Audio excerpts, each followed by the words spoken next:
Mi hija vendió el anillo de zafiro de mi difunta esposa por unos patéticos $800, solo para financiar sus vacaciones en Hawái con mi dinero.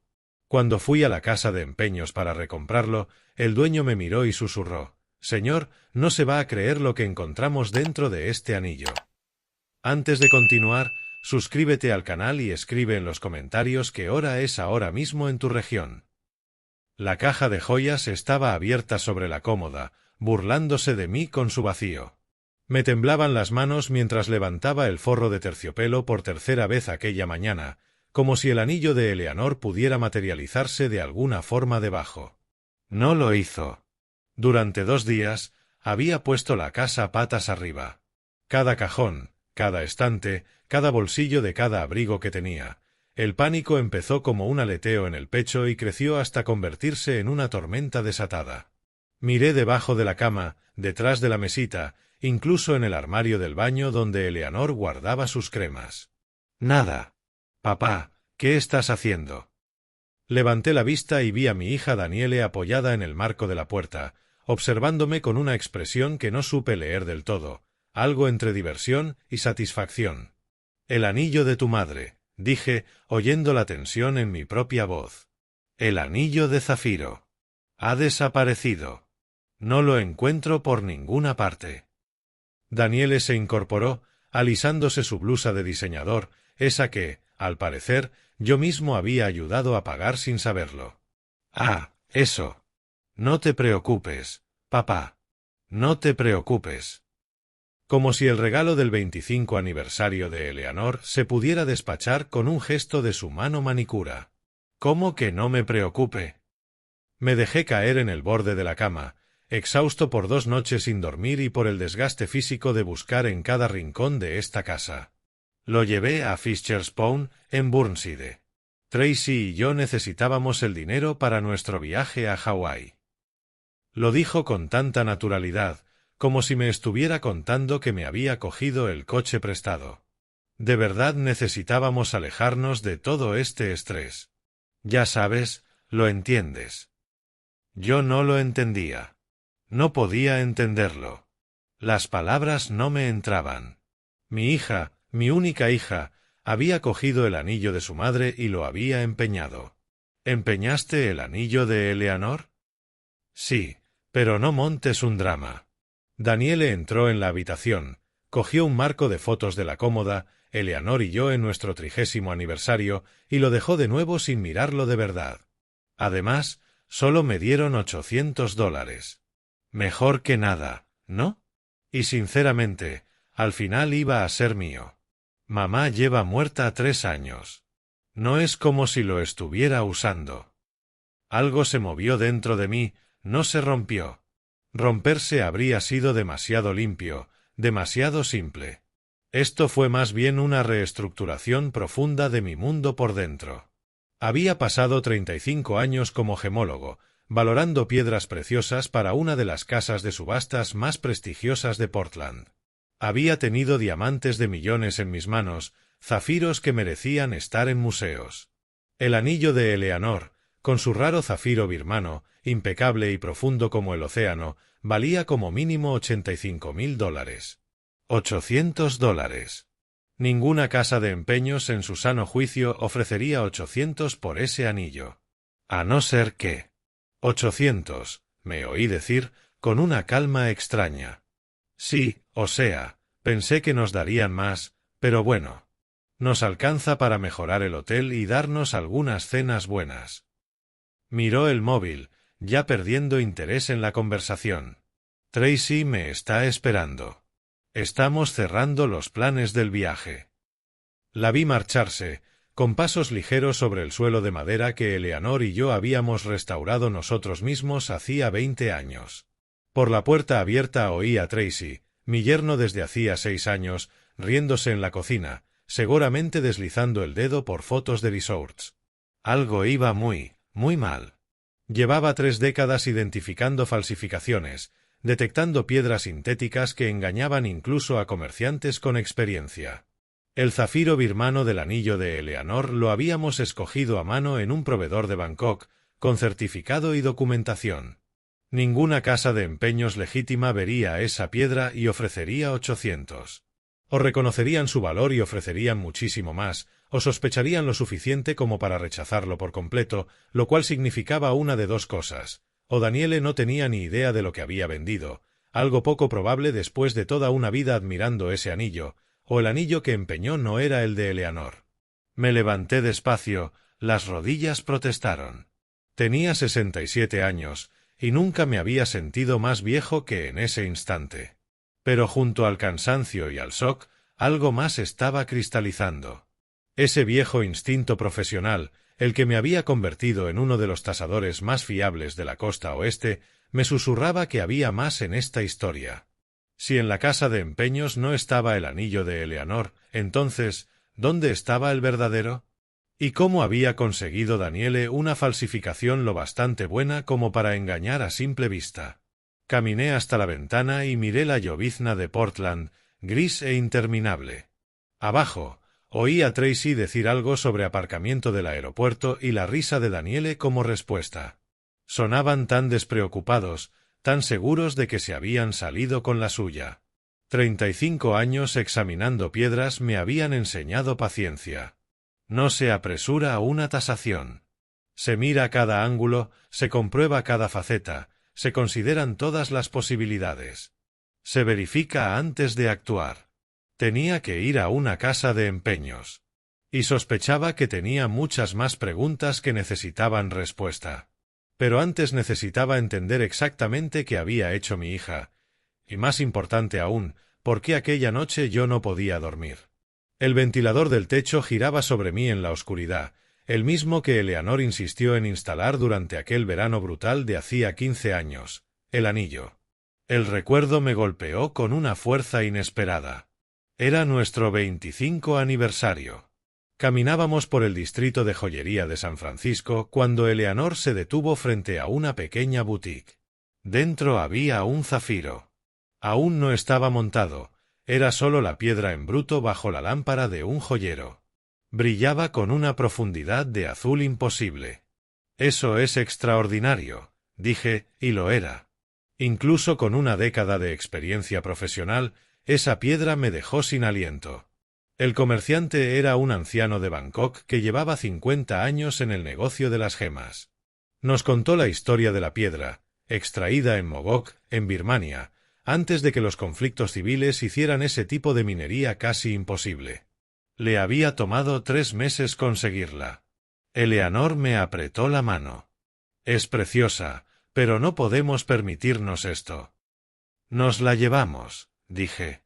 Organicé el pago en 6 meses y trabajamos con un joyero para crear un engaste de platino. Cuando se lo puse en el dedo a Eleanor aquella Navidad, lloró. Nunca me lo voy a quitar, prometió. Cumplió esa promesa hasta que el cáncer le hinchó el dedo. Incluso entonces, lo guardaba en la caja junto a nuestra cama, y a veces lo sacaba solo para mirarlo. Ahora me incorporé y encendí la lámpara de la mesilla. 3 años desde la muerte de Eleanor, y esa caja nunca había parecido tan vacía. 3 años desde que Daniele y Tracy se mudaron temporalmente. Daniele se instaló una semana después del funeral. Lloró sobre mi hombro y dijo que no soportaba que yo estuviera solo en esa casa tan grande. Tracy entró cargando sus maletas, prometiendo que encontrarían su propio lugar en un mes. Eso fue hace 3 años. En todo ese tiempo no habían ofrecido pagar ni alquiler, ni suministros, ni siquiera la compra. Cada vez que yo sugería con suavidad que quizá ya deberían buscar su propia casa, Daniele se echaba a llorar. «Papá, ¿no nos quieres aquí después de todo lo de mamá?» Y yo siempre cedía, porque ¿qué clase de padre echa a su hija que está de duelo? Excepto que ahora, tumbado en la oscuridad, estaba recordando otras cosas. Los pequeños préstamos que nunca devolvieron.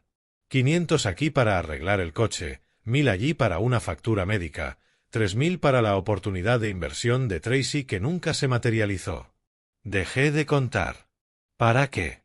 Era mi hija.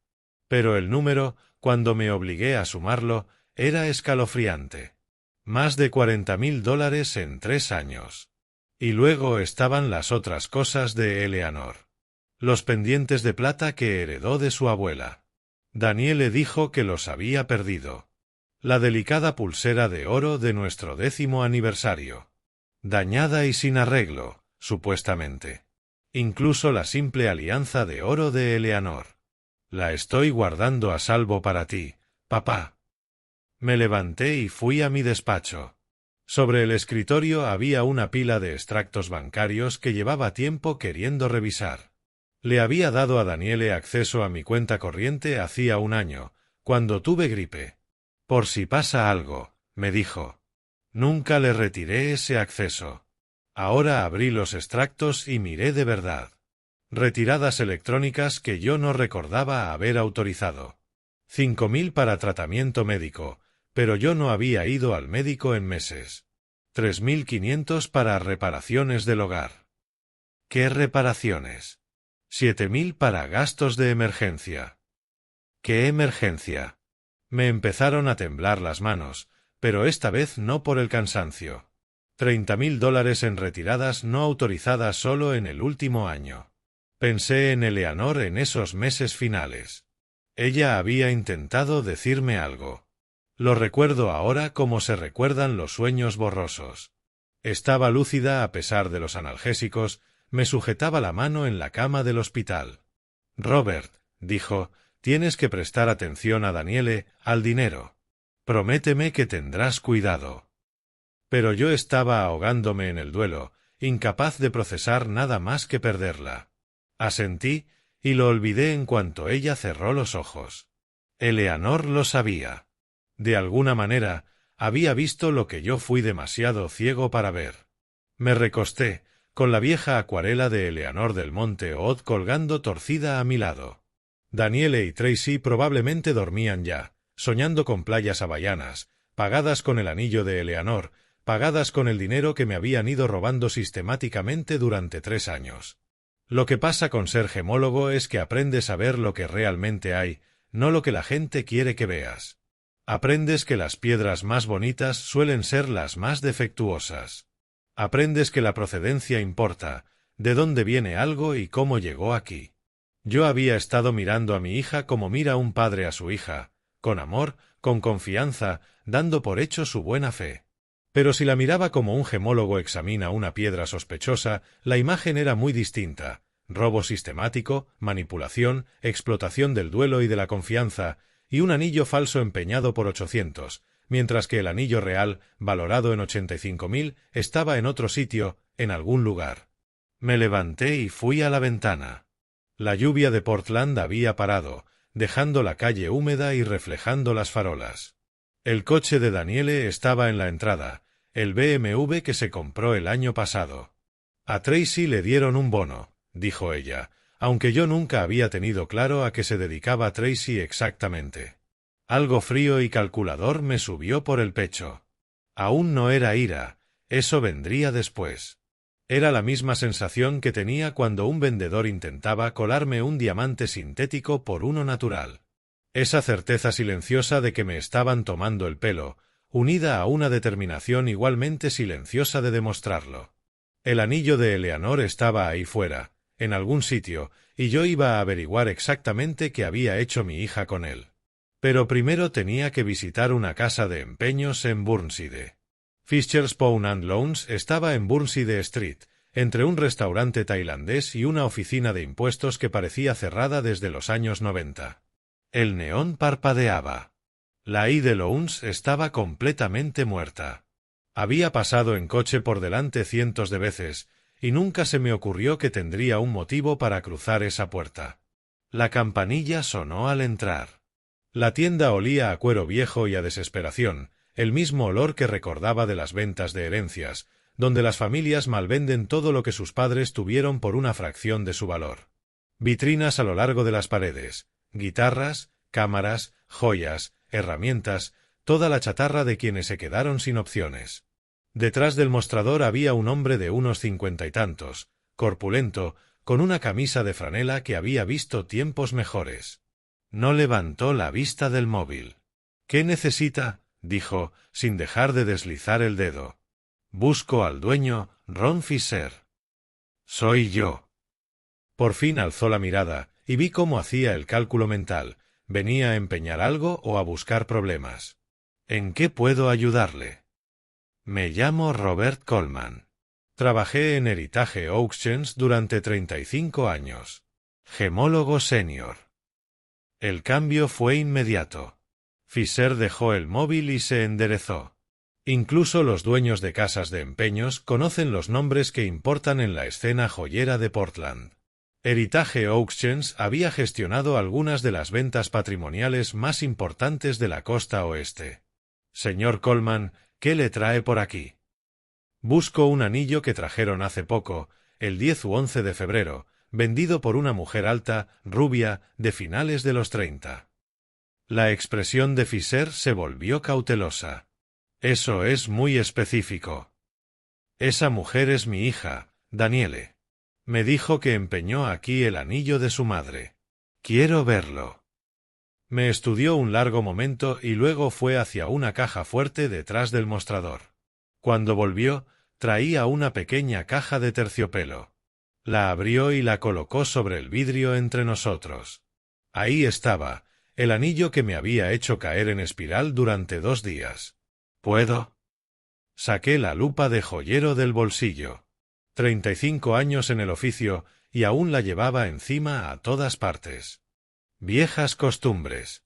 Fisher asintió y me observó mientras examinaba el anillo bajo el aumento. Me bastaron menos de 10 segundos para confirmar lo que mi instinto llevaba gritando. Zafiro sintético, y ni siquiera uno especialmente bueno. Podía ver las líneas de crecimiento curvas que lo delataban como creado en laboratorio. El engaste era latón chapado en oro, no platino. Los engarces ya mostraban desgaste en la base. Alguien había hecho un trabajo decente para que pareciera convincente a ojos no entrenados, pero para un profesional era como mirar una fotocopia y que te dijeran que era un Rembrandt original. «¿800?» pregunté, manteniendo la voz neutra. Eso le di. Es un precio justo para lo que es. En realidad, es generoso. Y lo era. Ese anillo valía quizá $40 en materiales. Lo detectó como una reproducción. Fisher se relajó un poco. Llevo 23 años en esto, señor Coleman. Sé reconocer lo sintético, pero es una falsificación de calidad. Quien lo hizo sabía lo que hacía.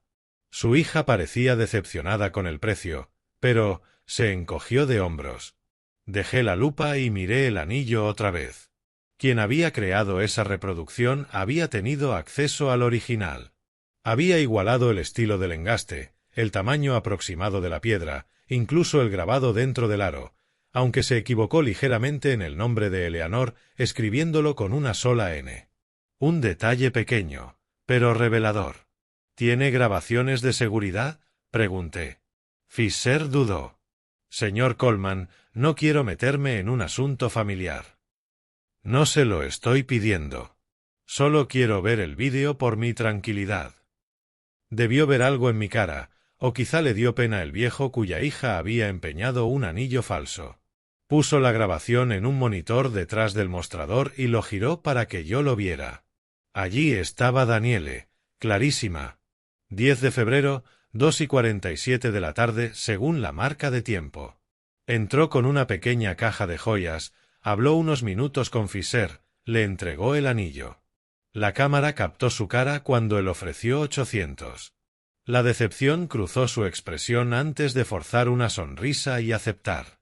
Firmó unos papeles, cogió el dinero y se fue. ¿Podría darme una copia de ese vídeo?, pregunté. Para registros familiares. Fisher me miró un largo momento. Podía verlo sopesando si eso iba a volver para perseguirlo. Al final asintió. Deme su correo. Se lo envío. Apunté mi dirección en una tarjeta, una de las antiguas de Heritage Auctions que aún llevaba en la cartera. Fisher la tomó, la miró, y su expresión se suavizó todavía más. Señor Coleman, si no le importa que le pregunte, ¿por qué su hija empeñaría un anillo falso? Esa era la pregunta, ¿no? Solo se me ocurrían 2 posibilidades. O Daniele de verdad no sabía que era falso, lo cual parecía improbable después de tantas veces admirando el anillo de Eleanor a lo largo de los años, o sabía exactamente lo que hacía. Había empeñado la reproducción para dejar un rastro en papel, para que pareciera que había vendido el anillo de Eleanor por una miseria cuando, en realidad. Eso es lo que intento averiguar, dije. Volví a casa con la cabeza trabajando a toda velocidad. Si Daniele había empeñado un falso, entonces había tenido el original el tiempo suficiente como para mandar hacer una reproducción. Eso no se consigue de un día para otro. Requiere tiempo, dinero y contactos con alguien especializado en ese trabajo. Eso significaba que no era una decisión impulsiva para conseguir dinero rápido para unas vacaciones. Era algo planificado, deliberado, calculado. Cuando aparqué en la entrada, allí estaba el BMW de Daniele y también el Audi de Tracy, el que de alguna manera había podido pagar con sus misteriosos ingresos de consultoría. Desde dentro se oía música. Estaban en casa, seguramente haciendo la maleta para el viaje, completamente ajenos a lo que yo acababa de descubrir. Me quedé un momento en el coche, observando la casa. Mi casa, la que Eleanor y yo compramos hace 32 años cuando Daniele tenía 6, la que pintamos juntos habitación por habitación. La casa donde criamos a nuestra hija, celebramos cumpleaños y navidades, construimos una vida, la misma que Daniele y Tracy trataban ahora como si fuera un hotel gratis. 35 años en el mundo de las gemas me habían enseñado paciencia. Cuando examinas una piedra, no te precipitas. La miras desde todos los ángulos. La pruebas, la verificas, la documentas. Reúnes todas las pruebas antes de emitir tu valoración final. Yo necesitaba saber dónde estaba el anillo verdadero. Y necesitaba entender exactamente desde hacía cuánto tiempo Daniele me estaba tomando por tonto. Pero primero, tenía que entrar en casa y fingir que todo era normal. Tenía que sonreír y desearles buen viaje a Hawái. Tenía que ser el padre viejo y despistado que no nota nada, porque presentía que, en cuanto empezara a tirar de este hilo, todo el tapiz iba a deshacerse. A la mañana siguiente, me senté en mi escritorio con una taza de café ya frío y una lista de nombres delante. 35 años en el negocio de la joyería significaban que conocía a gente. La cuestión era a quién llamar y qué preguntar exactamente. El nombre de Marcus Chen estaba arriba del todo. Habíamos trabajado juntos casi 20 años antes de que él dejara Heritage para abrir su propia galería boutique en el Pearl District. Si alguien en Portland sabía de transacciones de joyería de alto nivel, era Marcus. Y, más importante, yo confiaba en él. Marqué su número, mirando por la ventana del despacho como Daniele y Tracy cargaban maletas en el BMW. Se iban al aeropuerto en unas horas. Hawái, 2 semanas. Ayer había oído a Tracy al teléfono presumiendo ante alguien de la suite frente al mar que habían reservado. Robert Coleman, contestó Marcus, con calidez en la voz. Ya iba siendo hora, ¿cómo estás? Necesito un favor, Marcus. Y necesito que seas discreto con esto. La calidez se transformó en curiosidad. Por supuesto, ¿qué pasa? Le expliqué lo del anillo de Eleanor. No todo. No la parte de Daniele, solo que había desaparecido una pieza importante y yo intentaba rastrearla. Zafiro birmano, engaste de platino, características muy específicas. ¿Había pasado algo así por sus manos? ¿O había oído algo en su red? Es una pieza muy particular, dijo Marcus. Déjame hacer unas llamadas. Si se ha movido por algún comerciante legítimo en Portland, alguien lo sabrá. Cuando colgamos, volví a los extractos bancarios extendidos sobre mi escritorio. La noche anterior los había revisado línea por línea, y el cuadro que dibujaban era demoledor. Entré en la banca online y empecé a documentarlo todo. Capturas de pantalla de transacciones, fechas, importes, las retiradas electrónicas que Daniele había hecho usando el acceso que yo le di por si acaso. $5.000 el 15 de enero. Concepto, gastos médicos. Yo no había ido al médico en enero.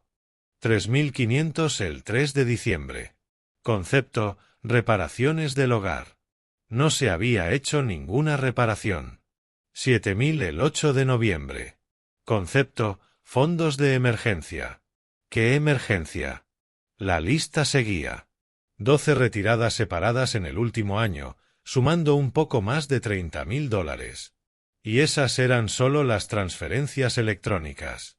Eso no incluía los préstamos en efectivo que nunca devolvieron, ni los cargos de tarjeta que yo aprobaba sin mirar realmente.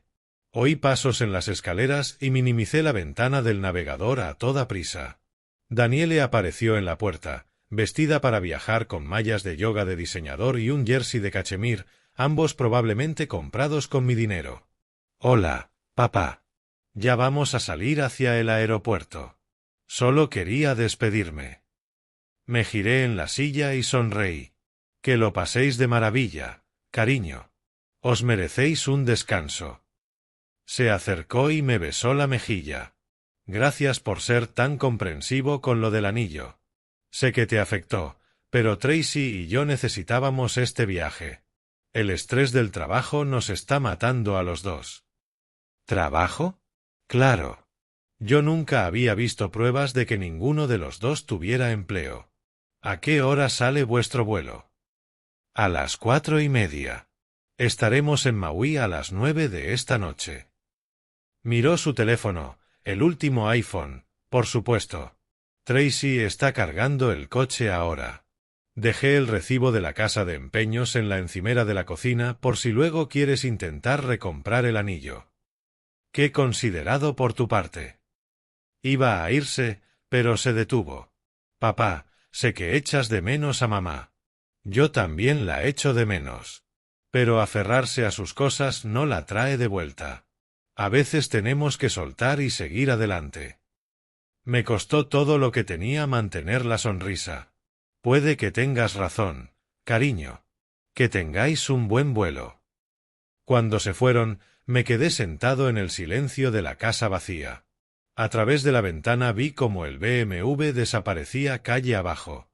2 semanas. Tenía 2 semanas mientras ellos vivían a lo grande en Hawái, sin saber que yo ya había descubierto lo del anillo falso. 2 semanas para averiguar qué había pasado con el anillo real de Eleanor y qué más me habían estado ocultando. Llamé a mi banco y pedí cita para el día siguiente. Luego empecé a buscar abogados de herencias en Portland. Marcus me devolvió la llamada 3 días después. Yo estaba en la cocina fingiendo que leía el periódico, mientras en realidad tomaba notas de todo lo que había descubierto, cuando sonó el teléfono. «Robert, he encontrado algo. Puede que quieras sentarte». «Ya estoy sentado». Tu anillo, o uno que coincide exactamente con la descripción, se vendió a través de Belmont State Jewelers en diciembre. El 18 de diciembre, para ser exactos. Se me cerró la mano alrededor del teléfono. ¿Vendido? No empeñado. Vendido directamente a un coleccionista privado. La vendedora era una mujer que coincide con la descripción de tu hija. El comprador fue William Douglas. Es un coleccionista serio. Se especializa en piedras de color raras.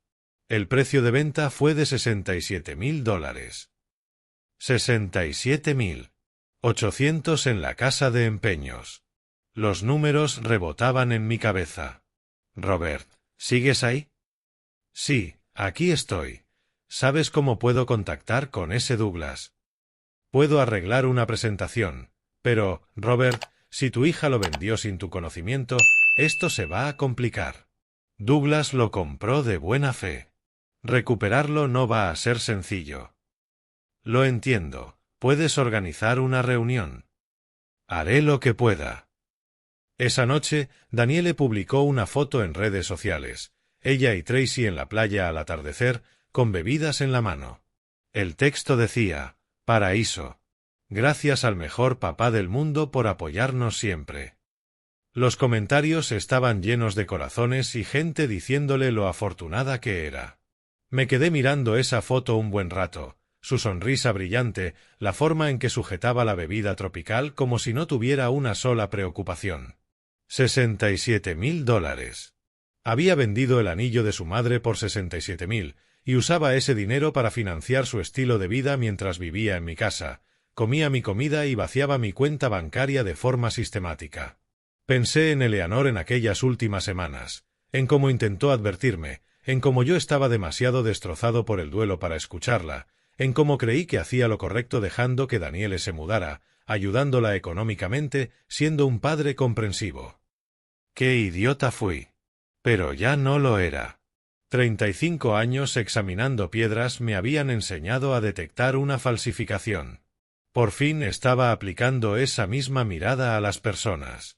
Encendí el ordenador y empecé a redactar un correo para Gloria Sánchez, la abogada de herencias que había encontrado. Necesitaba entender mis opciones legales. Necesitaba entender cómo proteger lo que quedaba del legado de Eleanor y de mi propio futuro. Porque Daniele y Tracy quizá pensaban que habían ganado. Quizá creían que el viejo era demasiado ciego, demasiado confiado, demasiado débil como para defenderse. Estaban a punto de aprender lo equivocados que estaban. 2 semanas. Me habían dado 2 semanas para prepararme. Para cuando volvieran de Hawái, todo sería distinto. Solo esperaba que hubieran disfrutado de su última vacación gratis. El despacho de Gloria Sánchez ocupaba la 3ª planta de un edificio de ladrillo en el centro de Portland, de esos lugares que huelen a dinero viejo y a tradiciones aún más viejas. Marcus me la había recomendado y, cuando llamé, me hizo un hueco a la mañana siguiente. Ahora estaba sentado frente a su mesa, viendo cómo tomaba notas con una pluma estilográfica, algo cada vez más raro en esta era digital. Déjeme asegurarme de que lo entiendo bien, señor Coleman. Alzó la vista, con unos ojos oscuros y afilados tras unas gafas sin montura. Su hija ha vivido en su casa 3 años, sin pagar alquiler. Tiene acceso a su cuenta bancaria. Vendió el anillo de su difunta esposa, una reliquia familiar valorada en más de $80,000, sin su permiso, y se quedó con el dinero. Y además empeñó una versión falsa para crear un rastro que sugiriera que solo recibió 800. Correcto. ¿Y tiene documentación de todo esto? Extractos bancarios, grabaciones de seguridad, registros de venta. Saqué la carpeta que había preparado, todo. Gloria se pasó 15 minutos revisando los documentos, haciendo anotaciones de vez en cuando. Al terminar, dejó la pluma y se recostó en la silla. Señor Coleman, desde un punto de vista legal esto es bastante directo. La casa está solo a su nombre. La cuenta bancaria es suya. Puede revocar el acceso de su hija en cualquier momento. En cuanto al anillo, la venta fue fraudulenta porque ella no era la propietaria, pero recuperarlo será complicado, ya que el comprador lo adquirió de buena fe. En eso lo estoy trabajando por separado, dije. Bien. Ahora, hay un detalle. Su hija ha establecido residencia en su vivienda. Ha vivido allí más de 30 días, lo que le da ciertos derechos como inquilina según la ley de Oregón. No puede simplemente cambiar la cerradura y dejarla fuera. Tiene que dar un aviso formal, por lo general de 30 días. Y si ella se niega a irse, tendrá que iniciar un proceso de desahucio. Yo esperaba algo así. ¿Y si se va voluntariamente? Entonces es mucho más simple. No hace falta proceso legal. Gloria me estudió un momento. ¿Puedo hablarle con franqueza? Por favor. Usted me parece alguien con un plan. ¿Qué es exactamente lo que quiere que yo le ayude a hacer? Sonreí levemente. 35 años leyendo las intenciones de la gente cuando me traían gemas posiblemente robadas me habían enseñado a reconocer esa misma habilidad en otros. Necesito proteger mis activos. Todos. Quiero revocar el acceso de Daniele a mis finanzas, cambiar mi testamento, establecer nuevos poderes notariales y quiero que todo esté hecho mientras ella está fuera. Está viajando. Hawái. Mañana. 2 semanas. Gloria volvió a coger la pluma. Se puede hacer. Es un plazo ajustado, pero se puede. Revocar el acceso bancario es inmediato. Un nuevo testamento requiere unos días para redactarlo y ejecutarlo bien, pero podemos tenerlo listo dentro de la semana. El poder notarial se puede tramitar al mismo tiempo. Hizo una pausa. ¿A quién quiere designar como su nuevo apoderado? A nadie de la familia, dije con firmeza. ¿Qué tal una organización benéfica? Algo que no se pueda impugnar o manipular fácilmente. Eso es bastante sensato. Puedo recomendarle varias organizaciones reputadas que prestan ese servicio. Hizo otra nota. Señor Coleman, debo advertirle que, cuando su hija vuelva y descubra lo que usted ha hecho, esto va a ponerse feo. ¿Está preparado para eso? Llevo preparándome desde que descubrí lo que hizo con el anillo de Eleanor. ¿Eleanor era su esposa? Sí. Hace 3 años. ¿Cáncer? Algo en la expresión de Gloria se suavizó apenas un instante. Lo siento. Y entiendo por qué esto es tan importante para usted. Enderezó los papeles sobre la mesa. Vamos a empezar. Cuanto antes presentemos estos documentos, antes estará protegido. Salí de su oficina 2 horas después con una lista de pasos y una fecha de tribunal. Paso 1. Revocar el acceso bancario en cuanto el avión de Daniele despegara. Paso 2. Cambiar las cerraduras de la casa. Paso 3. Volver a la oficina de Gloria para firmar los nuevos documentos en cuanto estuvieran listos. Paso 4. Intentar negociar la devolución del anillo de Eleanor. Cuando llegué a casa, Daniele y Tracy estaban en la cocina, rodeados de bolsas de una de esas tiendas de exterior de lujo donde una simple camiseta cuesta $80. Papá, llegas perfecto. Daniele levantó una camisa hawaiana de colores vivos. Acabamos de volver de comprar ropa para el viaje. Mira lo que hemos encontrado para ti. Cogí la camisa, con la etiqueta todavía puesta, $95. Mi tarjeta de crédito seguramente la había pagado. ¡Qué detalle!, dije, sosteniendo la sonrisa. Tracy ya se estaba probando un bañador. Estamos listos para el paraíso, tío. 2 semanas de sol, olas y a mi costa. ¿Seguro que no quieres venirte? Igual podemos meterte en la habitación del hotel. ¡Qué generoso! Que yo pagara miles de dólares para dormir en una cama plegable en una habitación donde mi hija y mi yerno se alojaban con dinero robado. No, no. Disfrutad vosotros. Yo estaré bien aquí. Daniele me abrazó y me obligué a no tensarme. Eres el mejor, papá. Sé que este año ha sido duro, con el aniversario de la muerte de mamá acercándose, pero todo va a mejorar. Lo siento. Yo también lo siento, dije, y lo dije de verdad. Esa noche, cuando ya se fueron a dormir, me senté en mi despacho e hice una lista, no en el ordenador, sino en papel, para que no hubiera rastro digital, cada paso que daría en las próximas 2 semanas, cada llamada que haría, cada documento que firmaría, cada cerradura que cambiaría. Para cuando volvieran de Hawái, todo sería distinto. Solo que ellos aún no lo sabían. Miré el calendario, 19 de febrero. Su vuelo salía a las 4:30 de la tarde.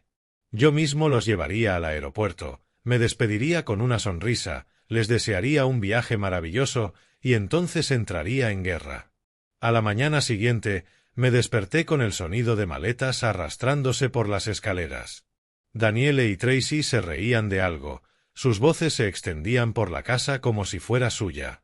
Supongo que eso creían. Preparé el desayuno, tortitas, bacon, de todo. Una despedida como es debido. Papá, no tenías que hacer todo esto, dijo Daniele, aunque se llenó el plato a rebosar. Quería hacerlo. No todos los días mi hija se va a Hawái. Tracy miró el reloj.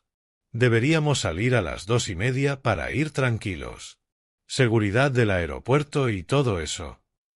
Os llevo yo, ofrecí. Así no tendréis que pagar aparcamiento. ¿Seguro? Es mucho camino de vuelta tú solo. Sonreí. Me las apañaré. A las 2:15, cargué su equipaje en mi coche mientras ellos hacían una última revisión de la casa. Vi a Tracy cerrar la puerta con su llave, una llave que para mañana, a esta hora, no valdría para nada. El trayecto al aeropuerto fue un parloteo constante sobre resorts, excursiones y restaurantes que habían investigado. Yo hacía los sonidos adecuados, hacía las preguntas adecuadas y pensaba en los documentos de Gloria esperando para ser firmados.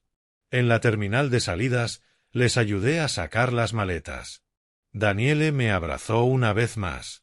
«Te quiero, papá. Gracias por todo. Te traeremos algo bonito». «Que lo paséis genial», dije. «Los dos. Olvidaos de todo y disfrutad». Me quedé allí mirando cómo entraban en la terminal, con su equipaje caro rodando detrás, rumbo a sus vacaciones caras, las últimas vacaciones que yo pagaría. Luego volví al coche y conduje directo al banco. El director, Tom Morrison, me conocía desde hacía más de 20 años. Habíamos trabajado juntos en valoraciones de herencias, autenticando joyas de cajas de seguridad, navegando esa intersección complicada entre sentimiento y valor que acompaña a la riqueza heredada. Cuando entré en su despacho a las 5:15 de aquella tarde, me miró una sola vez y cerró la puerta. «¿Qué pasa, Robert?» Se lo conté. No todo. No lo del anillo falso ni la investigación, pero sí lo suficiente, retiradas no autorizadas, el acceso de mi hija a mi cuenta, la necesidad de proteger lo que quedaba de mis ahorros. La expresión de Tom se ensombrecía con cada frase. ¿De cuánto estamos hablando? Más de 30.000 en el último año, probablemente 70.000 si contamos los 3 años anteriores. Abrió mi cuenta en el ordenador, tecleando rápido. Esto es abuso financiero aún mayor, Robert. Deberíamos denunciarlo. Todavía no. Necesito manejarlo a mi manera primero. ¿Puedes ayudarme? Me sostuvo la mirada un momento y luego asintió. Empecemos por revocar el acceso.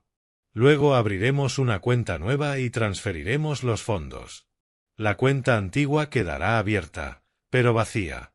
Si intenta acceder, lo sabremos al instante. El proceso llevó 40 minutos. Con cada formulario que firmaba, con cada autorización que revocaba, sentía como si se me levantara un peso del pecho. Esto aún no era venganza. Era cerrar el establo antes de que escaparan más caballos. Pero se sentía bien. Se sentía como recuperar el control. «Listo», dijo Tom al final. «Ya no tiene acceso a ninguna de sus cuentas. Si intenta retirar o transferir dinero, el sistema lo bloqueará». «Gracias, Tom». Tom dudó. «Cuando se entere, se va a poner furiosa. ¿Estás seguro? ¿Estás a salvo? Ella, ¿es peligrosa? ¿Peligrosa?» Lo pensé. Físicamente no. Pero sí, creo que va a estar muy, muy enfadada. Por eso lo hago mientras está a miles de kilómetros. Volví a casa con el sol poniéndose, pintando el cielo de Portland de naranja y rosa. La casa se sintió distinta al entrar. Más vacía, más limpia de alguna manera, aunque nada hubiera cambiado físicamente. Era mi casa otra vez, no la suya. A la mañana siguiente llamé a un cerrajero. «Necesito que cambies todas las cerraduras de la casa. Puerta principal, trasera, garaje, todo». Llegó a las 10. Para el mediodía, yo tenía llaves nuevas y las cerraduras viejas estaban embolsadas y etiquetadas para documentarlo. Por si Daniele intentaba decir que yo le había robado sus llaves o que la había dejado fuera ilegalmente, tendría prueba de que las cerraduras se cambiaron profesionalmente después de que ella se fuera. Luego vino la parte más dura. Subí a lo que había sido la habitación de Daniele y Tracy. Su ropa colgaba en el armario, sus cosas estaban por el baño, su vida en común desparramada por cada superficie. 3 años viviendo allí, y ni siquiera se habían molestado en guardar una caja. Compré cajas de mudanza en una tienda. Buenas, resistentes, de las que se usan para pertenencias de verdad, de esas que importan. No intentaba ser cruel. Estaba siendo justo, metódico. Doblé la ropa con cuidado, envolví marcos de fotos, empaqueté zapatos con papel de seda, todo documentado con fotos, marcas de tiempo, mi móvil grabando cada movimiento cuidadoso. Me llevó 2 días enteros. Cuando terminé, 23 cajas estaban apiladas y ordenadas en el garaje. cada una etiquetada: ropa de Daniele, material de oficina de Tracy, artículos de baño, utensilios de cocina que trajeron, todo organizado, nada dañado, nada perdido. El 22 de febrero volví a la oficina de Gloria. Tenía los documentos listos: el Nuevo Testamento, la revocación de poderes notariales y la designación de la Oregon Community Foundation como mi contacto de emergencia y representante médico en lugar de Daniele. Esta es su última oportunidad de reconsiderarlo, dijo Gloria mientras colocaba los papeles para que firmara. Una vez firme, estará eliminando a su hija de cualquier derecho legal sobre su herencia o sobre decisiones relacionadas con su cuidado. Cogí la pluma. Eso es exactamente lo que quiero. Mi mano estaba firme cuando firmé cada documento. Gloria los presenció. Su asistente los legalizó ante notario. Y así, sin más, la herencia que Daniele daba por segura desapareció. Esto ya está presentado ante el tribunal, dijo Gloria. Es legal y vinculante. Si te pasa algo, la fundación se encarga de tus asuntos. Cuando fallezcas, tu patrimonio se distribuirá según el Nuevo Testamento. Lo que deja a Daniele, nada. Oregón permite desheredar por completo a los hijos. Tú lo has hecho. Ella no tiene ningún derecho legal a nada. Sentí que algo se aflojaba en mi pecho. No era exactamente alivio. Todavía no, pero se le parecía. Gracias, Gloria. Esa noche, revisé las redes sociales de Daniele. Ahí estaban, publicadas hacía apenas una hora. Fotos de ella y Tracy en una playa de arena blanca, el atardecer detrás, bebidas tropicales en la mano. El texto decía: Día 4 en el paraíso. La mejor decisión de la vida. Gracias al mejor papá del mundo por apoyarnos siempre. Los comentarios estaban llenos de amigos diciéndole lo afortunada que era, lo maravilloso que debía ser, lo mucho que deseaban poder escaparse a Hawái. 147 me gusta y subiendo. Me quedé mirando esas fotos durante mucho tiempo, la sonrisa radiante de Daniele, la forma en que posaba con la copa como si no tuviera una sola preocupación, el brazo de Tracy sobre su hombro, los dos brillando con esa suficiencia particular de la gente que cree que se ha salido con la suya. Abrí la app de notas del móvil y escribí una sola frase: disfrútalo, princesita. Es la última vacación gratis que vas a tener. Luego la borré. Sin rastro digital, sin evidencia de intención, solo un hombre amargado sentado solo en su casa, mirando fotos de su hija pasándolo en grande con su dinero, o mejor dicho, con lo que antes era su dinero. Ese pozo acababa de secarse, aunque ella todavía no lo sabía. Me quedaban 10 días para que volvieran. 10 días para atar cabos sueltos, para asegurarme de que cada defensa estuviera colocada, para prepararme para la confrontación que llegaría en cuanto sus llaves no giraran en mis cerraduras. 10 días hasta que Daniele y Tracy descubrieran qué pasa cuando confundes paciencia con debilidad y bondad con estupidez. La verdad, lo estaba deseando. Marcus llamó el 25 de febrero. He organizado una reunión con William Douglas mañana a las 2. En el edificio de Heritage Auctions, tu antiguo terreno, territorio neutral. Llegué 15 minutos antes. Vieja costumbre de décadas de trabajo a base de citas. El edificio de Heritage se veía igual que hacía 5 años, cuando me jubilé. El mismo vestíbulo de mármol, el mismo mostrador de seguridad, el mismo olor tenue a dinero viejo y secretos aún más viejos. El guardia me reconoció y me dejó pasar con una sonrisa. William Douglas ya estaba en la sala privada de visionado cuando llegué, y eso me dijo algo sobre su carácter. La gente puntual suele ser gente honesta. Se levantó al entrar, más de 70, pelo plateado, perfectamente arreglado, un traje que probablemente costaba más que mi pensión de un mes. Señor Coleman. Su apretón de manos fue firme, seguro.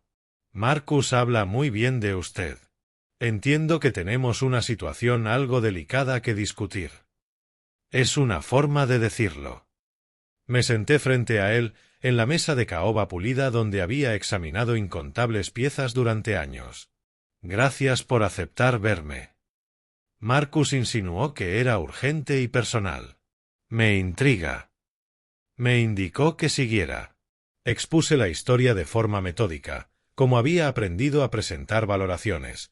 Primero los hechos, luego la documentación y por último el contexto emocional. El anillo de Eleanor, comprado juntos en San Francisco.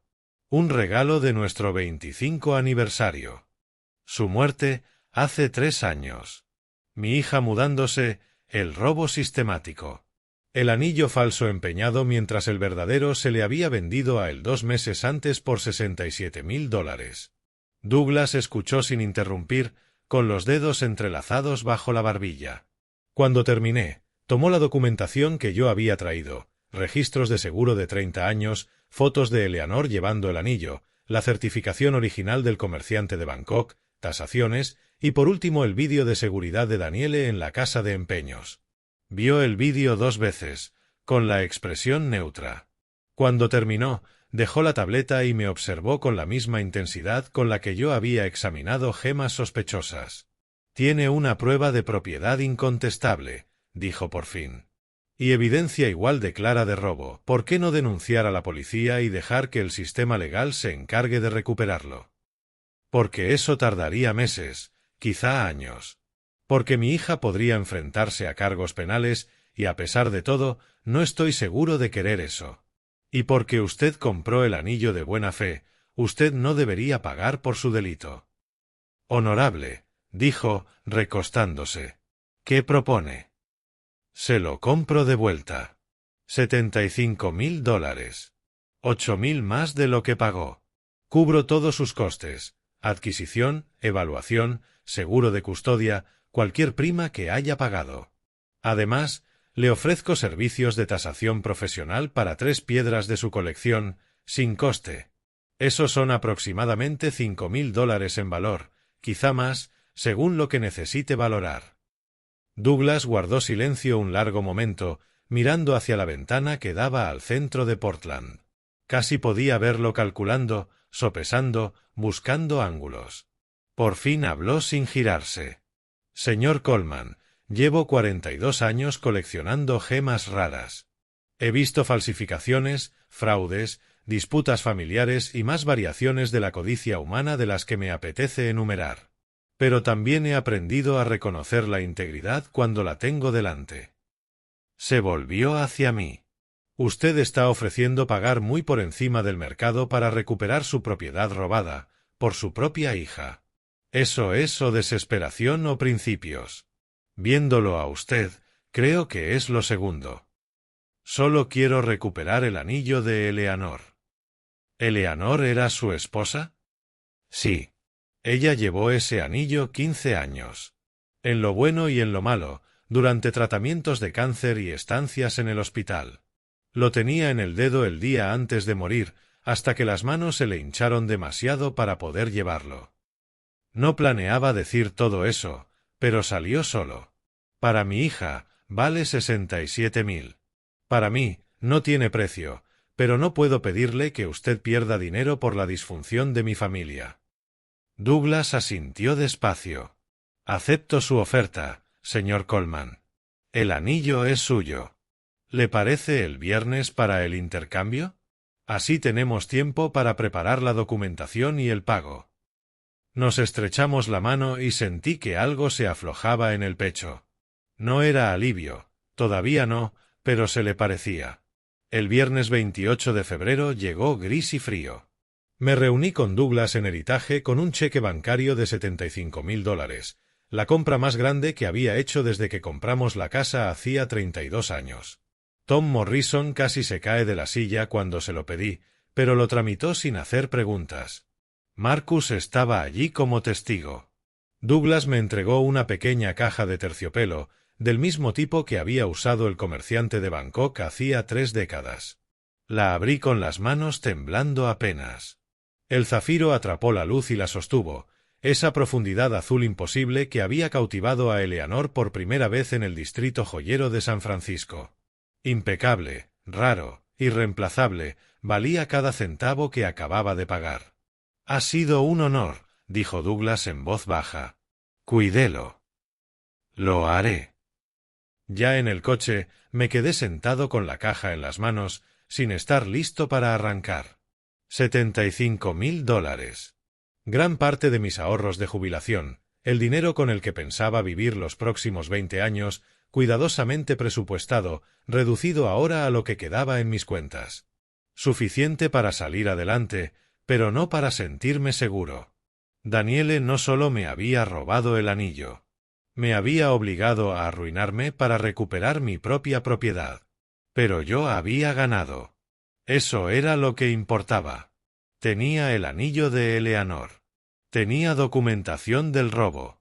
Tenía prueba de las mentiras de Daniele, y tenía protección legal para lo que quedaba de mis bienes. Mañana, Daniele y Tracy volverían de Hawái. Mañana, descubrirían que sus llaves no funcionaban. Mañana, la guerra empezaría de verdad. Pero esa noche, me quedaba una cosa más por hacer. Fui al banco y alquilé una caja de seguridad, algo que debería haber hecho años atrás. Metí dentro el anillo de Eleanor, junto con copias de toda la documentación, el vídeo de la casa de empeños, los registros de venta de Belmont State Jewelers, los extractos bancarios con las retiradas no autorizadas, las fotos de sus publicaciones desde Hawái pagadas con dinero robado. Cerré la caja y guardé la llave. A ver si intentaba llevárselo ahora. El mensaje llegó a las 11:47 de la mañana del 5 de marzo. Aterrizamos en 20 minutos. ¡Qué ganas de verte! Besitos. Lo leí 2 veces, luego dejé el móvil y miré alrededor de la casa. Estaba limpia, ordenada y completamente sin rastro de que Daniele y Tracy hubieran vivido allí jamás. Sus 23 cajas estaban apiladas en el garaje, cada una etiquetada y fotografiada. Cerraduras nuevas en todas las puertas. Nuevo testamento presentado ante el tribunal. Cuentas bancarias aseguradas. El anillo de Eleanor a salvo. Estaba listo. A las 12:30 oí un coche en la entrada. Desde la ventana delantera los vi bajar de su Uber, morenos, relajados, riéndose de algo. Tracy sacó las maletas del maletero mientras Daniele miraba el móvil, seguramente escribiendo a amigos sobre sus vacaciones maravillosas. Subieron hasta la puerta, aún charlando. Tracy metió la mano en el bolsillo, sacó las llaves, eligió una y la metió en la cerradura. No giró. Vi cómo su cara pasaba de seguridad despreocupada a confusión. Lo intentó otra vez, moviendo la llave. Nada. La sacó, la examinó, probó otra del llavero. Nada. ¿Qué pasa? Se oyó la voz de Daniele tras la puerta. Las llaves no van. Serán las equivocadas. No son las equivocadas. Las usaste hace 2 semanas. Pues ahora no funcionan. La frustración se colaba en su voz. Daniele probó sus llaves con el mismo resultado. Vi cómo la confusión se transformaba en otra cosa. ¿Preocupación? Quizá incluso el primer susurro de miedo. Tracy tocó el timbre. Conté hasta 5 y abrí la puerta. Allí estaban, morenos y desconcertados, con las maletas a los pies. «Papá». La sonrisa de Daniele era puro alivio. «Menos mal que estás en casa. Pasa algo con las cerraduras. Nuestras llaves no funcionan. ¿Las has cambiado?» «Sí». La sonrisa se le quebró. «¿Tú? ¿Por qué?» «Porque esta es mi casa y decidí cambiar las cerraduras». Tracy dio un paso, su expresión ya endurecida. «Bob, ¿qué está pasando?» «¿Qué está pasando?», dije con calma. «Que vosotros dos ya no vivís aquí. Vuestras cosas están en cajas en el garaje. Podéis recogerlas cuando queráis». La cara de Daniele pasó por varias expresiones en segundos: confusión, incredulidad, alarma creciente. «Papá, esto no tiene gracia. Déjanos entrar. Estamos agotados del vuelo». «No estoy bromeando, Daniele. No vas a entrar». «No puedes dejarnos fuera», alzó la voz Tracy. «Tenemos derechos. Vivimos aquí. Vivíais aquí. En pasado. Y de hecho, si puedo. La casa está solo a mi nombre. Nunca habéis pagado alquiler. No tenéis contrato, ni acuerdo de alquiler, ni ningún derecho legal a residencia. He consultado con una abogada. Todo lo que he hecho es completamente legal. Los ojos de Daniele se llenaron de lágrimas. La misma táctica de manipulación que me había funcionado durante 38 años. Papá, por favor, ¿qué hemos hecho? ¿Por qué estás así? La miré directamente, y dejé que viera algo que yo llevaba semanas escondiendo. No era ira, era algo más frío. Vendiste el anillo de tu madre, Daniele. El anillo de zafiro. El que empeñaste en versión falsa por $800. Se le fue el color de la cara tan rápido que pensé que se desmayaría. Fue impresionante ver cómo se derrumbaba el suelo bajo sus pies en tiempo real. Abrió la boca, la cerró, la abrió otra vez. No le salía sonido. Lo vendiste por $67.000 a un coleccionista privado en diciembre.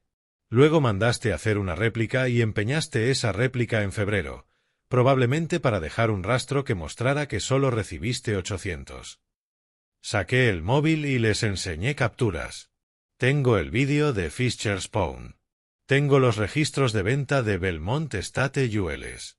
Y tengo documentación de cada retirada no autorizada que hiciste de mi cuenta bancaria durante el último año. $30.000, Daniele, y eso solo de los últimos 12 meses. La cara de Tracy pasó de enfado a palidez. Ahora, un momento, no voy a esperar nada. Y, por cierto, ya recuperé el anillo. Me costó $75.000 recomprar mi propia propiedad, casi cada centavo de mis ahorros de jubilación. Miré a Daniele, y sus lágrimas ya eran reales, nacidas del pánico y no de la actuación. Así que cuando preguntas qué hiciste, eso es lo que hiciste. Me robaste durante 3 años. Vendiste el anillo de tu madre. Me trataste como si fuera un cajero automático. Y lo hiciste todo viviendo gratis en mi casa, comiendo mi comida y publicando en redes lo maravilloso que soy como padre. Papá, puedo explicarlo. No quiero tus explicaciones. Quiero que te vayas. Tus cosas están en el garaje. Llévatelas y vete. Tracy recuperó la voz, pero ya sin su chulería. No puedes hacer esto. Te vamos a denunciar. Vamos a llamar a la policía. ¿Vais a qué, Tracy? ¿Decirle a la policía que cambié las cerraduras de mi propia casa? ¿Explicarle a un juez que revoqué un acceso bancario que nunca debí conceder? ¿Contarle a un tribunal por qué crees que tienes derecho a vivir gratis en la propiedad de otro? Casi sonreí. Adelante, llamad. Tengo una abogada a la que ya le he pagado, y estará encantada de hablar con vosotros. Se llama Gloria Sánchez. Si queréis, os doy su número. Se quedaron en mi porche, morenos y guapos y completamente destrozados. Daniele lloraba abiertamente, el rímel corriéndole por las mejillas. Tracy parecía calcular opciones y ver que todas eran malas. Voy a por el mando del garaje, dije, y les cerré la puerta en la cara. Se fueron esa tarde, cargando cajas en un camión de alquiler con movimientos mecánicos, como en shock. Yo no miré. No lo necesitaba. El mando del garaje registró su salida con el cierre automático a las 4:17. Esa noche sonó mi teléfono. Daniele. Lo dejé ir a buzón. Llamó 6 veces más. Bloqueé el número. A la mañana siguiente, 6 de marzo, Gloria me llamó. He recibido una carta de un abogado que representa a tu hija y a tu yerno, Stephen Chambers. Lo conozco. Agresivo, caro, y suele llevar casos que cree que puede ganar. ¿Qué quiere? Todo. Dicen que no estás mentalmente capacitado, que le regalaste a Daniele acceso permanente a tus cuentas, que hay un acuerdo verbal que les da derecho a vivir en tu casa indefinidamente y que estás actuando de manera errática por el duelo y por un deterioro cognitivo relacionado con la edad. Hizo una pausa. Es todo absurdo, pero es un absurdo bien escrito. Pueden ganar. Ni una posibilidad. Tenemos documentación de todo. Pero, Robert, van a poner esto feo. ¿Estás preparado? Estoy preparado desde que me enteré de que vendió el anillo de Eleanor. La respuesta de Gloria sonó con una satisfacción sombría. Bien. Redacto nuestra respuesta hoy. El 7 de marzo, Daniele descubrió que la cuenta estaba vacía. La llamada llegó a las 2:30 de la tarde. Era el número de Tracy esta vez. Contesté en altavoz. ¿Dónde está? Chilló Daniele, histérica. ¿Dónde está el dinero? ¿Qué dinero, Daniele? La cuenta. Tu cuenta. Fui a transferir fondos para el abogado y no hay nada. Me has robado el dinero. La ironía era tan perfecta que casi me reí. ¿Tu dinero? Daniele, eso nunca fue tu dinero. Era mi cuenta. Tú tenías acceso por cortesía y yo lo revoqué. El dinero se transfirió a una cuenta nueva, a la que tú no tienes acceso. No puedes hacer eso. Necesito ese dinero. Tenemos facturas. Tenemos... Deberías haber pensado en eso antes de robarme $30,000 el último año. 70,000 si contamos los 3 años completos. Y eso sin incluir los 67,000 del anillo de Eleanor. Silencio. Luego la voz de Tracy, tensa, con rabia contenida. Viejo Sen, colgué. El 8 de marzo llegó con el tipo de estupidez que solo intenta la gente desesperada. A las 11:30 de la noche, mi sistema de seguridad me alertó de movimiento en el patio trasero. Encendí las luces exteriores y vi a Tracy intentando forzar la ventana de atrás, la misma ventana que antes se atascaba y que él arregló hace 2 años, probablemente creando ya entonces su punto de entrada de respaldo. Llamé al 911. Policía de Portland, ¿cuál es su emergencia? Tengo a un intruso intentando entrar en mi casa por la ventana trasera. Hombre, principios de los 40, ropa oscura. La policía llegó en 4 minutos. Tracy seguía allí, congelado bajo el foco, como un ciervo deslumbrado. Desde la ventana de la cocina vi cómo lo esposaban, le leían sus derechos y lo metían en el coche patrulla. Lo soltaron 3 horas después, pero el arresto quedó para siempre. Intento de robo, allanamiento, en la propiedad de su propio suegro. Gloria me llamó a la mañana siguiente. Me enteré de lo de anoche. Fue una estupidez monumental por su parte. La desesperación vuelve estúpida a la gente. Y también la vuelve peligrosa. Ten cuidado, Robert. Pero yo no estaba preocupado. Lo peligroso ya había pasado. Ahora venía la limpieza. El 10 de marzo, 3 días después de descubrir lo de la cuenta, Daniele vino sola a la casa. Esta vez sin Tracy. Tocó el timbre a las 10 y yo abrí. Tenía un aspecto horrible. Pelo sucio, sin maquillaje, con pantalones de chándal y una camiseta arrugada. El moreno de Hawái se le había apagado a un tono amarillento enfermizo y parecía casi ictericia. Las ojeras profundas decían que no había dormido. Papá. Su voz estaba ronca. Por favor, tenemos que hablar. No tenemos nada de qué hablar, Daniele. Por favor. No lloraba, y eso casi daba más miedo que si lo hubiera hecho. 5 minutos. Es lo único que te pido. Contra mi mejor juicio, salí al porche y cerré la puerta detrás de mí. 5 minutos. Ella tragó saliva, temblando. Sé que lo que hice estuvo mal. Sé que no puedo arreglarlo. Pero, por favor, papá, déjame intentarlo. Te devolveré el anillo. El anillo ya lo tengo. Se lo recompré al coleccionista por $75,000, casi cada centavo de mis ahorros de jubilación. Su cara se descompuso. Entonces te lo pagaré. El dinero que te quité. ¿Y con qué? No tienes trabajo, Daniele. No has tenido trabajo en años. Tú y Tracy habéis vivido de mí como parásitos desde que murió tu madre. ¿De dónde va a salir ese dinero? Conseguiré trabajo. Haré lo que sea. Venderé el BMW que compraste con dinero que me robaste, ese BMW. Silencio. ¿Qué quieres de mí, Daniele? ¿Qué crees que va a pasar aquí? ¿Que te voy a perdonar, que te voy a dejar volver a vivir aquí, que te voy a devolver el acceso a mis cuentas después de todo lo que has hecho? Quiero otra oportunidad. Se le quebró la voz. Quiero recuperar a mi padre. La miré, de verdad la miré, y por un instante vi a la niña que me pintaba los hombros, que me hacía vasijas de barro en clase de plástica, que lloró cuando se murió su pez y me obligó a prometerle un funeral como se merecía. Luego parpadeé y vi en qué se había convertido, lo que había elegido ser. Tú no quieres recuperar a tu padre, Daniele. Quieres recuperar tu cajero automático, tu vivienda gratis, tu red de seguridad. Quieres que el hombre al que llevas 3 años robando siga dejándote robarle. Negué con la cabeza. Ese hombre ya no existe. Murió el día que me enteré de lo que hiciste. Papá, no, vete, Daniele. Arregla tu vida. Aléjate de Tracy. Encuentra un trabajo. Averigua quién eres cuando no estás robándome. Y quizá dentro de 10 o 20 años podamos tener esta conversación.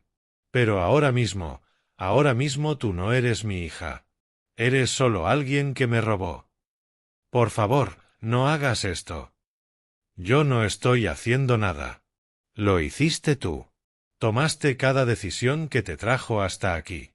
Esto es lo que son las consecuencias. Volví a entrar y cerré la puerta. A través de la ventana la vi quedarse allí un minuto, con los hombros temblando. Luego caminó hacia su coche, un sedán normal, ya no el BMW, y se marchó. No sentí triunfo. No sentí satisfacción. Solo me sentí cansado, pero también libre. El 12 de marzo, Gloria llamó con una noticia que yo ya esperaba. Chambers se retiró. Daniele y Tracy abandonaron el caso. ¿Por qué? Porque por fin miró las pruebas y vio que no tienen ninguna posibilidad. El arresto de Tracy no ayudó. Tampoco la documentación de las retiradas no autorizadas. Y cuando mencioné que estábamos considerando presentar denuncia por robo mayor, les aconsejó que recortaran pérdidas. Hizo una pausa. Se acabó, Robert. Ganaste. Gané. La palabra sonó hueca. El 13 de marzo, vi desde la ventana de mi despacho como un camión de alquiler entraba en la entrada. Daniele y Tracy salieron, recogieron sus cajas del garaje y las cargaron sin decir una palabra. Daniele levantó la vista una vez hacia la casa, hacia la ventana donde yo estaba. Nuestras miradas se cruzaron a distancia. Luego se subió al camión y se fue. No volví a verla. El 14 de marzo trajo un calor impropio de la época. Fui al cementerio por primera vez desde el funeral de Eleanor. Su lápida era sencilla. Eleanor Rose Coleman, 1963-2022. Esposa amada. A ella le gustaban las cosas hermosas. Me arrodillé en la hierba y apoyé el anillo de Eleanor sobre la piedra, el zafiro atrapando la luz del sol de primavera. Lo recuperé, Eleanor. Perdóname por tardar tanto. Mi voz salió más áspera de lo que pretendía. Intentaste advertirme sobre Daniele. Intentaste decirme que prestara atención. Debería haberte escuchado. El cementerio estaba en silencio salvo por pájaros y el tráfico lejano. Me quedé allí 1 hora, contándole a Eleanor todo sobre el anillo falso, la investigación, las batallas legales, la cara de Daniele cuando le cerré la puerta. Cosas que no podía contarle a nadie, cosas que necesitaba decir. No sé si hice lo correcto, admití al final. Es mi hija, pero ella eligió esto. Eligió robarnos, deshonrar tu memoria, tratar nuestro amor como algo que podía vender por dinero de vacaciones. Toqué el anillo, aún tibio por el sol. Espero que estés orgullosa. Espero que lo entiendas. Una brisa movió las hojas de los árboles. Por un momento, casi pude sentir a Eleanor a mi lado, su mano en mi hombro, diciéndome con su manera práctica que había hecho exactamente lo que debía. Cogí el anillo y fui a la Sociedad Histórica de Oregón. La curadora, una mujer llamada Patricia, con la que había trabajado en varias valoraciones de herencias a lo largo de los años, me recibió en su despacho. «Robert, ¿qué te trae por aquí?» Le mostré el anillo. Se le abrieron los ojos. «¿Es el anillo de Eleanor?» «Sí. Quiero donarlo a vuestra colección de gemas, para exhibición permanente, con una placa en memoria de Eleanor Coleman, que amaba las cosas hermosas». Patricia lo entendió al instante. «Estará protegido aquí, preservado, disponible para que la gente lo aprecie». «Eso es lo que quiero». A Eleanor le gustaba compartir las cosas hermosas con los demás. Así el anillo cumple el propósito que ella habría querido. Llenamos la documentación de la donación. Firmé la cesión de propiedad, recibí la documentación fiscal y salí del edificio sintiéndome más ligero de lo que me había sentido en meses. El anillo estaba a salvo. La memoria de Eleanor estaba honrada y Daniele nunca podría tocarlo otra vez. El 15 de marzo, me reuní con una agente inmobiliaria llamada Jennifer, especializada en ventas de herencias. Recorrimos la casa habitación por habitación. «Tiene una estructura excelente», dijo. «Suelos de madera, cocina actualizada, buen barrio. Se venderá rápido». «Necesito vender rápido. Me mudo a un sitio más pequeño». «¿Alguna razón en particular?» Miré las paredes que Eleanor y yo habíamos pintado, los suelos que restauramos, los recuerdos incrustados en cada rincón. Demasiada historia, buena y mala. Es hora de algo nuevo. La casa se vendió en 3 semanas por 20.000 por encima del precio de salida. Me mudé a un apartamento modesto de 2 habitaciones en un barrio tranquilo con senderos para caminar y un huerto comunitario. No tenía recuerdos, ni fantasmas, ni el peso del pasado, solo posibilidad. Marcus llamó a mediados de abril. Me ha llegado que Daniele y Tracy se separaron, presentaron el divorcio la semana pasada. Eso no tardó. Resulta que su matrimonio se sostenía con tu dinero. Sin eso, se quedó en silencio. ¿Cómo estás? Mejor. Estoy haciendo voluntariado en la Sociedad Histórica 2 veces por semana, enseñando gemología a los becarios. Manteniéndome ocupado. Bien. Me alegro, Robert. Cuando colgamos, pensé en Daniele y Tracy. Su relación había sido tan falsa como aquella réplica del anillo, bonita por fuera, pero sin valor por dentro. Sin mi dinero para sostener la ilusión, se derrumbó tan rápido como su intento de quedarse con mi casa. Había una justicia poética en eso. Había perdido gran parte de mis ahorros de jubilación. Había perdido a mi hija, aunque, si era honesto, la había perdido años atrás. Solo que yo no me había dado cuenta. Había perdido la casa donde Eleanor y yo construimos nuestra vida. Pero conservé mi dignidad. Protegí la memoria de Eleanor.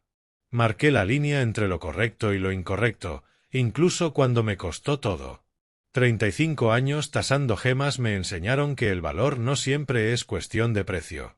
A veces, lo más valioso no se puede comprar ni vender. A veces, el valor se mide en integridad, en defender lo correcto, en negarte a dejar que te reduzcan. Pasé 3 años siendo la víctima, 1 mes siendo el depredador, y ahora volvía a ser yo, más sabio, más cansado, pero no amargado, no destruido. La justicia no siempre es fácil. No siempre es limpia, y desde luego no es gratis. Pero vale cada centavo. Si te ha gustado esta historia, dale me gusta al vídeo, suscríbete al canal y comparte tu opinión en los comentarios. Para escuchar la siguiente historia, haz clic en el recuadro de la izquierda. Gracias por vernos.